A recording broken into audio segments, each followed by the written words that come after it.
थोड़े दिन पहले मैंने मेरी आंखों से एक विचित्र दृश्य देखा।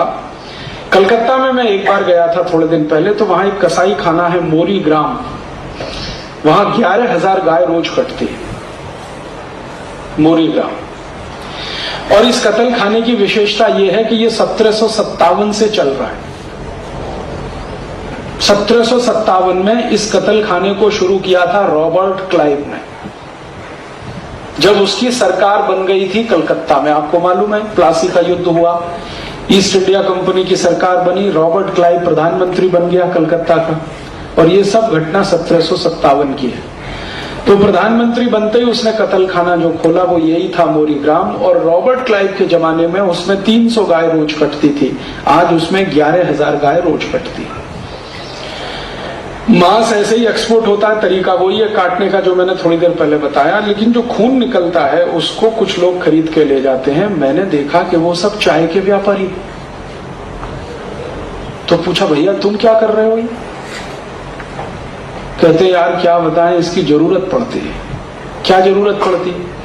तो कहते हैं कि जो चाय है ना, असली चाय, वो तो पत्ते वाली है, वो तो हमको देखने को भी नहीं मिलती है, वो टी बैग्स में पैक होके सब एक्सपोर्ट हो जाती है। अब पत्ते वाली चाय को चुनते समय जो टी डस्ट रह जाती है, पीछे से टूटी हुई छोटी छोटी डंडियां, वो भारत में बिकती है। अब उसकी समस्या ये है कि उसको पानी में डालो तो पूरा कलर नहीं आता। तो उस टी डस्ट पर जानवरों के कत्ल खानों से निकाले गए खून की कोटिंग करके सुखा के भारत में बेचा जाता है। और भारतवासी जिस दिन उपवास करते हैं उस दिन चाय जरूर पीते हैं।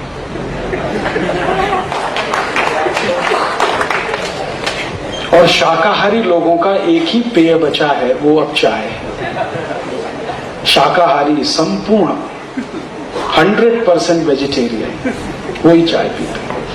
और कुछ लोग तो ऐसे विचित्र हैं जो कहते हैं कि राजीव भाई ये चाय न पिए तो संडास नहीं होती, टॉयलेट नहीं होता, स्टूल पास नहीं होता। कुछ लोग कहते हैं ये चाय ना पिए तो सिर में दर्द होता है, काम नहीं कर सकते। कुछ लोग कहते हैं ये चाय ना पिए तो फ्रेशनेस नहीं आती। कुछ लोग कहते हैं ये चाय ना पिए तो काम नहीं कर। क्या विचित्र विचित्र कुतर्क गढ़ते हैं। और मुंबई में एक बाजार है मूलजी जेठा बाजार, वहां हर मिनट पे चाय पीते हैं, हर दूसरे मिनट पे चाय पीते हैं। दिन में 20, 25, 30, 40 प्याले पी जाए कोई मुश्किल नहीं। ऐसा सब विचित्र खेल इस देश में चलता है। मुझे दुख इस बात का है कि जो हिंसा कर रहे हैं, जानवरों का कत्ल कर रहे हैं, वो तो पाप के भागीदार हैं ही। जो अपने को अहिंसक मानते हैं और इस पद्धति से चाय पी रहे हैं या डेक्सोरेंज खरीदकर अपनी पत्नी को पिला रहे हैं या बच्चों को दे रहे हैं, वो भी इस हिंसा के भागीदार हैं।